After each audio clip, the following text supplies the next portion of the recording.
geriau, bet biškį pasileidžiu paskutiniam rate. Paskutinis važiavimas buvo labai sunkus. Galėjau aplenkti tą pirmą kargalį, būtų tada labai gerai.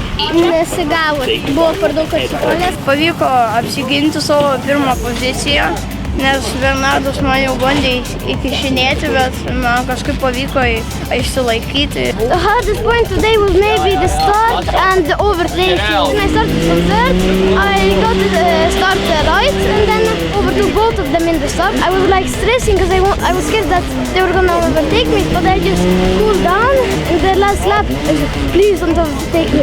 Like he's really close. When I saw the finish, like I was like, yes.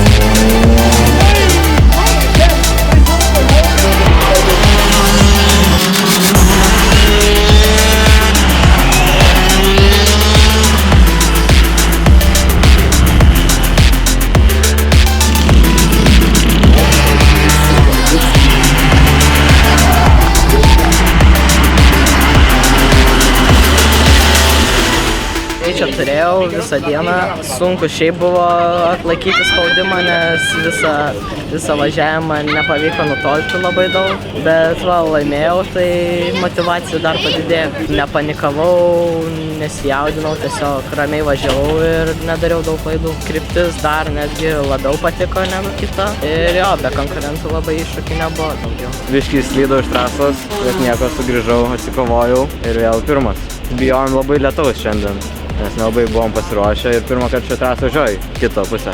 Kažkaip sunkiau šį kartą fiziškai gal, kaklas pavargęs ir korpusas ir panašiai. Šiaip tai jo, fain. Kvalifikacija nelabai pasisekė, bet per pusfinalius važiavimus į finalą labai gerai važiavau. Buvo ir sunkumų, buvo ir lengva kartais, bet gera diena. Sunkiausia buvo važiuoti patį paskutinį važiavimą. Kai važiavau paskui kitus, tai aš galvojau, kad mane prisivys kiti ir paskui mane atsiplenks. Konkurentų nebuvo, bet trasa į kitą pusę gan sudėtinga. Realiai nepavyko rasti, ko norėjom. Nebuvo lietaus, oras gan pastovus, problemų nebuvo, bet viena pusė kažkaip geriau važiuoti. Buvo konkurentas stiprus iš Estijos, šį kartą nusprendė nevažiuoti jisai, kitų neliko. Taip nelabai įdomu, bet pasportuot. It was a great race, so yeah, I'm really happy about the result. Overall, everything was really good and I'm just really happy about the result and nothing to complain about. Yeah, for sure, I will be there also to drive in the Nordic, to fight for the win there, and yeah, we'll see how it goes.